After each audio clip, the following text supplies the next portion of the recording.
चाय बेचने वाले पे आपको इतना प्यार आ गया था। अरे यार, इस चाय बेचने वाले को क्यों बनाया? पान बेचने वाले को बना देते, कम से कम पूछ के तो चूना लगाता। इसने तो बिना पूछे हुए पूरे देश को चूना लगा दिया। दुनिया में इतना बड़ा झूठा प्राइम मिनिस्टर किसी देश में पैदा नहीं हुआ। 5,575 झूठे मरे थे तो ये अकेले पैदा हुए थे। जब रोजगार लोगों ने मांगा तो कहा गया पकौड़ा बेचो। पढ़ा लिखा आदमी, उसको जलील कर रहे हो कि वो पकौड़ा बेचे। अरे तू तो चाय बेचने वाला था, पूरे देश को क्यों पकौड़े पे लगा रहा है? दो आदमी हैं, एक नरेंद्र मोदी और दूसरा अमित शाह। ये दोनों गुजराती, दोनों मिलकर हिंदुस्तान को बेच रहे हैं और दो गुजराती हिंदुस्तान को खरीद रहे हैं। एक अंबानी है और एक अडानी है। ये भारत जलाओ पार्टी, जहां जहां भी इनकी सरकार बनी, इन्होंने देश में आग लगा दी। गुजरात में सरकार आई, गुजरात को जलाया। यूपी में सरकार आई, दिन रात मॉब लिंचिंग। हिंदू और मुसलमान, हिंदू शुरू होता है हा से, मुस्लिम शुरू होता है मां से। दोनों को ज्वाइंट किया तो ये हम बन गया। हम बन करके रहिए, हिंदुस्तान बना रहेगा। और जो लोग हम को तोड़ते हैं वो हिंदुस्तान को तोड़ते हैं। सफेद अंग्रेज इस हिंदुस्तान से जब चले गए तो इसी तरह की काली औलादों को पैदा करके गए हैं। जो काम अंग्रेजों ने किया था वही काम आज का डिक्टेटर कर रहा है। आसाम का चीफ मिनिस्टर जब तक बीजेपी में नहीं गया था तब तक गुनहगार था, और जब बीजेपी में आकर के चीफ मिनिस्टर हो गया तो गंगा पार हो गया, गंगा नहा लिया उसने, पाक हो गया, पवित्र हो गया। हिंद को नाज है जिसपे, वो निशानी हम हैं। ताज और लाल किला के यहाँ बानी हम हैं। वतन की जो हालत सुनाने लगेंगे तो पत्थर भी आंसू बहाने लगेंगे। अगर भीड़ में खो गई आदमियत, उसे ढूंढने में जमाने लगेंगे। मुल्क की आजादी को 75 साल हो गए और इस 75 साल में बीजेपी और कांग्रेस ने जो इस देश का हाल किया है, आज महंगाई चरम सीमा पे है। आपस की नफरत घर घर में पहुंचा दी गई है। कांग्रेस पार्टी और बीजेपी, इन दोनों ने इस मुल्क का बेड़ा गर्क करके रख दिया है। मेरे भाइयों, बीजेपी पे कभी भरोसा मत करना। हिंदी में इसको कहते हैं भाजपा। भा से भारत, ज से जलाओ, प से पार्टी। ये भारत जलाओ पार्टी, जहां जहां भी इनकी सरकार बनी, इन्होंने देश में आग लगा दी। जिस संत नजर उठती है शोला है, धुआं है। मैं ढूंढ रहा हूं मेरा गुजरात कहां है। गुजरात में सरकार आई, गुजरात को जलाया। यूपी में सरकार आई, दिन रात मॉब लिंचिंग। हिंदू और मुसलमान जो इस देश की शक्ति है, हिंदू शुरू होता है हा से, मुस्लिम शुरू होता है मां से। श्री देवी गौड़ा जी ने हिंदू का हा वहां से निकाला, मुस्लिम का मां यहां से निकाला। दोनों को ज्वाइंट किया तो ये हम बन गया। हम बन करके रहिए, हिंदुस्तान बना रहेगा। और जो लोग हम को तोड़ते हैं वो हिंदुस्तान को तोड़ते हैं। रह गए नरेंद्र मोदी जी, तो क्या कहूं मैं आपसे, जिंदगी में सिर्फ एक बार वो सच बोले। उनका झूठ तो ग्रीन बुक में अब आ रहा है। दुनिया में इतना बड़ा झूठा प्राइम मिनिस्टर किसी देश में पैदा नहीं हुआ। 5,575 झूठे मरे थे तो ये अकेले पैदा हुए थे। कभी भी ये आदमी सच नहीं बोलता। हां, मगर मैं कहूंगा कि एक बार ये आदमी सच बोला है। ये कब सच बोले? 2014 में, याद कीजिए उस बात को। इन्होंने पब्लिक से कहा था, भाइयों बहनों, मैं चाय बेचने वाला। यह सच आपको याद है या नहीं याद है? कहा था मैं चाय बेचने वाला, यही सच था। तो मेरे दोस्तों, तुम तो इतने अच्छे लोग हो कि जो रोता हुआ आए उसको आशीर्वाद दे देते हो। वो आए कि मैं चाय बेचने वाला था, आपने कहा हमारा आशीर्वाद है तुमको। एक गरीब आदमी है, गरीब का दर्द महसूस करेगा, हम तुमको प्राइम मिनिस्टर बना देते हैं। आप ही लोगों ने बनाया ना। आज उस चाय बेचने वाले ने क्या किया? दो आदमी हैं, एक नरेंद्र मोदी और दूसरा अमित शाह। ये दोनों गुजराती, दोनों मिलकर हिंदुस्तान को बेच रहे हैं और दो गुजराती हिंदुस्तान को खरीद रहे हैं। एक अंबानी है और एक अडानी है। दो ने हिंदुस्तान को बेचा और दो ने हिंदुस्तान को खरीदा।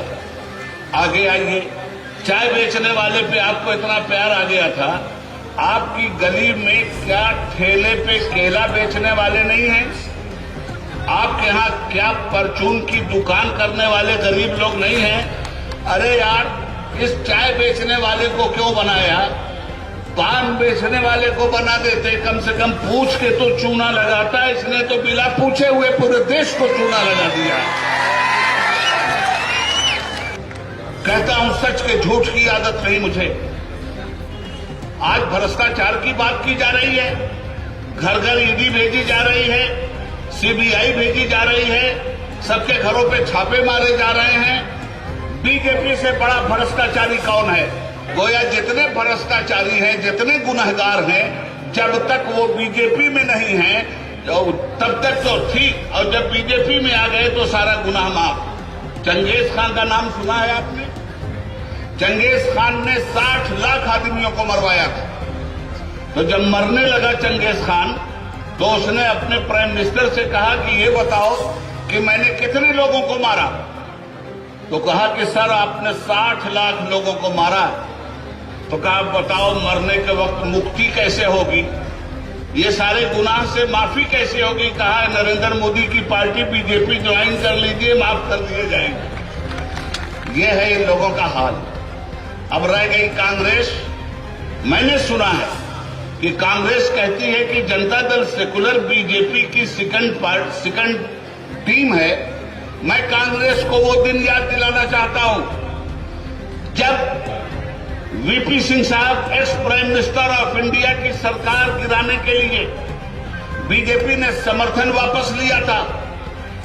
तो इस पार्लियामेंट में वीपी सिंह साहब ने एतमाद का वोट लेने के लिए जब ऐलान किया, तो बीजेपी के साथ यही कांग्रेस खड़ी थी जिसने सेकुलर पार्टी जनता दल की सरकार गिनाई थी।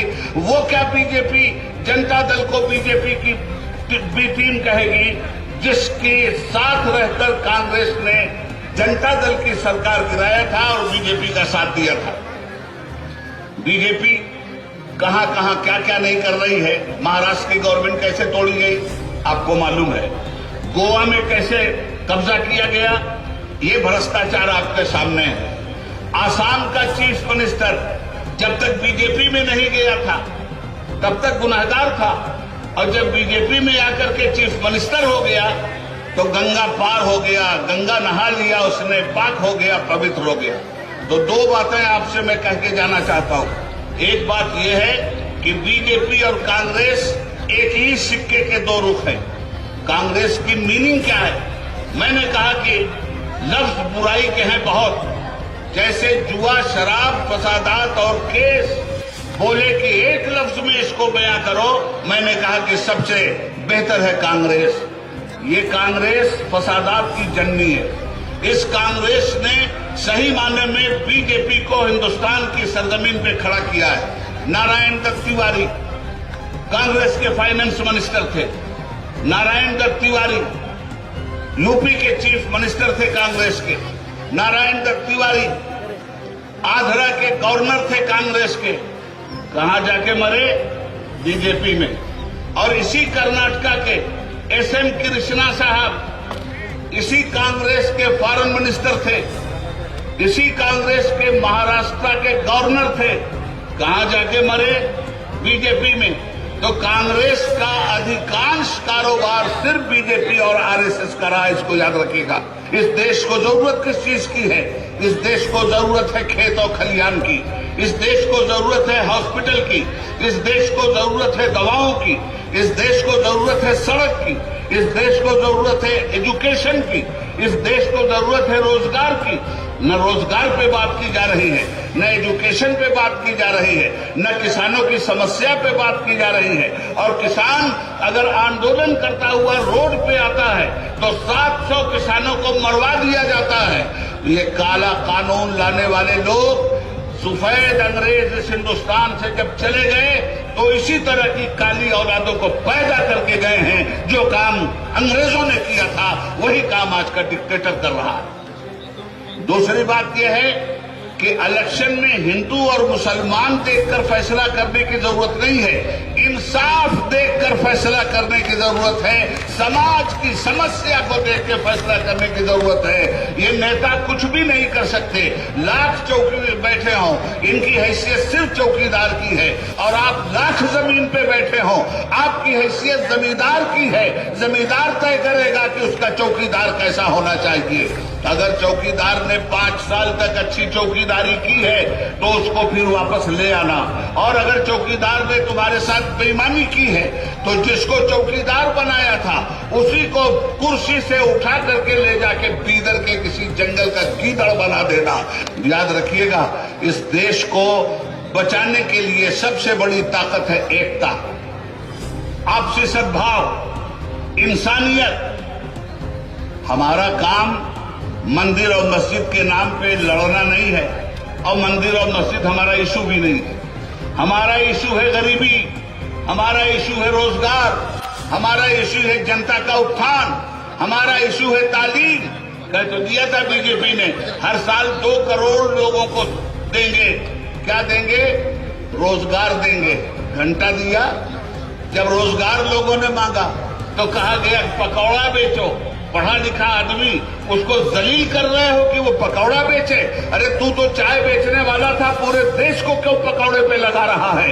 इसलिए वक्त आ गया है कि इस तरह के लोगों को पार्लियामेंट से भी उखाड़ के फेंकिए और असेंबली से भी उखाड़ के फेंकिए। ये ताकत देश के संविधान ने आपको दिया है। हिंद को नाज है जिसमें, वो निशानी हम हैं, ताज और लाल किला के यहाँ बानी हम हैं। हिंदुस्तान जिंदाबाद।